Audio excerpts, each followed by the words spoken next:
ओम नमो भगवते वासुदेवाय नमः। स्वागत है आप सभी का मेरे HS भारद्वाज यूट्यूब चैनल पर। आज मैं आपको पुत्रदा एकादशी का बहुत ही अच्छा उपाय बताऊंगा। दोस्तों, काफी समय के बाद में, काफी सालों के बाद में गुरुवार की पुत्रदा एकादशी पड़ रही है। अगर गुरुवार की पुत्रदा एकादशी पड़ती है तो यह बेहद ही शुभ योग माना जाता है। इस दिन आप जो भी उपाय करेंगे उसका विशेष फल आपको मिलने वाला है। आज मैं आपको पुत्र संतान प्राप्ति का बहुत ही अच्छा उपाय बताऊंगा। अगर आप ये उपाय करेंगे तो आपको विशेष लाभ मिलेगा, शीघ्र ही आपकी मनोकामना पूरी होगी। सबसे पहला उपाय, पुत्रदा एकादशी वाले दिन पीपल वृक्ष के नीचे दीपक जलाएं अपनी मनोकामना बोल करके, और पीला धागा लेकर के 7 बार आपको लपेटना है। जिस दंपत्ति को संतान सुख नहीं मिला है अभी तक, दोस्तों ये बहुत ही अच्छा उपाय है।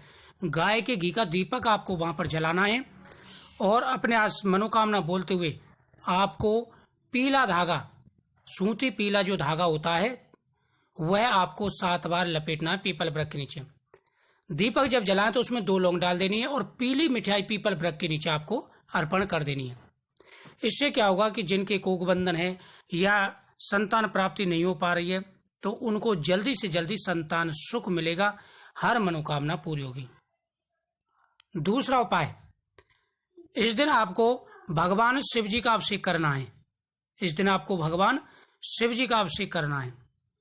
भगवान शिव जी का अभिषेक करते समय आप अपनी मनोकामना बोलेंगे और गाय के दूध में केसर डाल करके शिव जी का अभिषेक करना है। साथ ही इस दिन आग के पत्तों की माला, 11 पत्तों की माला बना करके या 11 आप बेलपत्र ले लें और वह शिवलिंग पर अर्पण करने हैं अपनी मनोकामना बोल करके। आपकी मनोकामना जरूर पूरी होगी। जो मैं उपाय बताता जा रहा हूं यह आपको इस दिन जरूर करने, क्योंकि ऐसा योग बार बार नहीं पड़ता है। साथ ही इस दिन आपको गुरुवार की पूजा भी करनी है। एकादशी तिथि है तो इस दिन चावल का प्रयोग आपको नहीं करना है। इस दिन आपको गुरुवार की पूजा भी करनी है। तो गुरुवार की पूजा सुबह आप भगवान के सामने दीपक जलाएं और हाथ में जल लेकर के संकल्प करना है। गाय के घी का दीपक जला करके 1 लोटे में आप जल डालें, उसमें हल्दी डालें, चने की दाल डालें और उससे आपको संकल्प पूर्वक कथा करनी है। बृहस्पतिवार की जो कथा होती है वह करनी है और उसके बाद में आपको वह जल केले के पेड़ पर डालना है। सुबह के समय आपको सूर्य देव को अर्घ्य देना है। सुबह के समय सूर्य देव को अर्घ्य देना है। वैसे प्रतिदिन सूर्य देव को अर्घ्य देना चाहिए, लेकिन एकादशी वाले दिन तो खासकर सूर्य देव को अर्घ्य देना चाहिए। इससे मनोकामना जल्दी पूरी हो जाती है। ओम सूर्य नमः, ओम भास्कर नमः, ओम आदित्य नमः आदि मंत्रों को बोलते हुए। अब सवाल आता है कि बहुत से गुरुवार का व्रत करते हैं और एकादशी पड़ रही है, अब वो एकादशी का व्रत करें या गुरुवार का व्रत करें, यह भी समस्या आती है। तो इसमें आपको क्या करना है कि जो उनके एकादशी के नियम हैं उनको तो एकादशी का व्रत करना ही करना है। अगर आप वीरवार का भी व्रत करते हैं और एकादशी का भी व्रत करते हैं तो आप वीरवार की कथा कर लें और एकादशी का व्रत आपको नहीं छोड़ना है, क्योंकि पुत्रदा एकादशी है।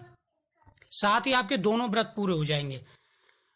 वीरवार के व्रत में पीला भोजन किया जाता है, लेकिन एकादशी में पीला हल्दी प्रयोग नहीं कर सकते, तो आपको फलाहार ही लेना है। आपका व्रत पूरा माना जाएगा, कोई परेशानी नहीं आएगी। आप उस दिन व्रत रखे, वीरवार की कथा सुन लें तो भगवान विष्णु आपके दोनों ही व्रतों को स्वीकार करेंगे।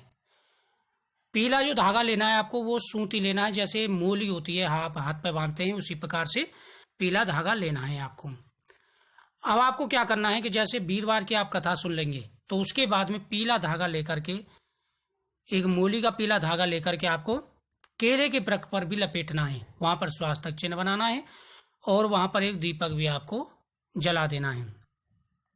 तो यह बेहद ही अच्छे उपाय हैं, प्रभावशाली उपाय हैं। इन उपायों को करने से आपको विशेष लाभ मिलेगा और आपकी मनोकामना पूरी होगी। अगला जो उपाय है, इस दिन आपको भगवान के सामने हवन करना है। पुत्रदा एकादशी है, बड़ी एकादशी है, तो इस दिन आपको भगवान के सामने संतान गोपाल मंत्र का हवन करना है। आप छोटा सा हवन जला लें, वहां पर अग्नि जला लें। पहले भगवान गणेश जी के नाम की आहुति देनी है, उसके बाद वहां पर आपको सबसे पहले भगवान गणेश जी के नाम की आहुति देनी है। उसके बाद में जब गणेश जी के नाम की आहुति आप दे लें, उसके बाद में आपको संतान गोपाल मंत्र की आहुति देनी है। संतान गोपाल मंत्र विशेष महत्व है। उसके बाद में आपको क्या करना है कि गाय के दूध का भगवान को भोग लगाना है केसर डाल करके, और उस दूध का आपको सेवन करना है। अगला जो उपाय है वह है तुलसी पत्रों का। ये उपाय बहुत ही चमत्कारी है। इस उपाय का विशेष महत्व है। 11 तुलसी के पत्ते लेकर के आपको भगवान के सामने अर्पण करने हैं। 11 संतान गोपाल मंत्र बोलते हुए। जिन दंपत्ति को संतान प्राप्ति नहीं हो पा रही है उनको यह करने हैं। और इस दिन भगवान के सामने आपको केला अर्पण करना है, लेकिन इस दिन आपको ध्यान रखना है केला आपको खाना नहीं है। इस दिन आपको केला खाना नहीं है, सिर्फ भगवान के सामने केला चढ़ाना है और तुलसी के पत्ते चढ़ाने हैं। आपकी मनोकामना अवश्य पूरी होगी। तुलसी के पत्ते चढ़ाने के बाद में फिर आपको भगवान के सामने हवन करना है। भगवान के सामने संतान गोपाल मंत्र बोलते हुए आप हवन करेंगे, आपकी मनोकामना पूरी होगी, आपको विशेष लाभ मिलेगा। तो ये जो उपाय हैं ये छोटे छोटे से उपाय हैं, लेकिन इनका प्रभाव बहुत ही ज्यादा है। इस दिन खान पीन का आपको विशेष रूप से ध्यान रखना है। इस दिन घर में तामसिक भोजन नहीं बनना चाहिए। इस चीज का विशेष रूप से ध्यान रखेंगे कि इस दिन आपको तामसिक भोजन नहीं बनने देना है, चाहे कोई व्रत रखता है या नहीं रखता है। बहुत से लोग घरों में ये भोजन बन जाते हैं, नहीं बनना चाहिए। इस दिन पीपल वृक्ष के नीचे जब आप उपाय कर रहे हो तब भी आपको अपनी मनोकामना बोलें। अगला जो उपाय वह है गौ माता का, यानी ये उपाय आप कर लेंगे। फिर आपको गौ माता का उपाय करना है। इस दिन आप एक वस्त्र ले लेंगे और साथ ही आपको वस्त्रों के साथ में गुड़ ले लेना है और चने की दाल ले लेनी है। यह ले जाकर के हरी घास के साथ में आपको गौ माता को खिला देनी है। गौ माता को ये चीजें खिलानी है और सबसे पहले आपको गौ माता की मस्तक पर टीका लगाना है और फिर आपको गौ माता को ये चीज खिलानी है। भगवान के सामने जब आप हवन कर रहे हो तो उस समय आपको ध्यानपूर्वक ध्यान देना है। जब आप भगवान के सामने हवन कर रहे हो तो उस समय आपको बृहस्पतिवार की और एकादशी की दोनों कथाएं सुननी है। दोनों कथाएं इस दिन सुननी है। और गौ माता की पूजा करते समय भी आपको अपनी मनोकामना बोलते हो ओम नमो भगवते वासुदेवाय नमः मंत्र का जाप करना है।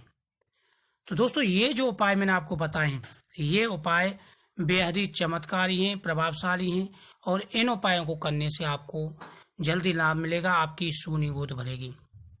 काफी सालों के बाद में ऐसा योग बना है।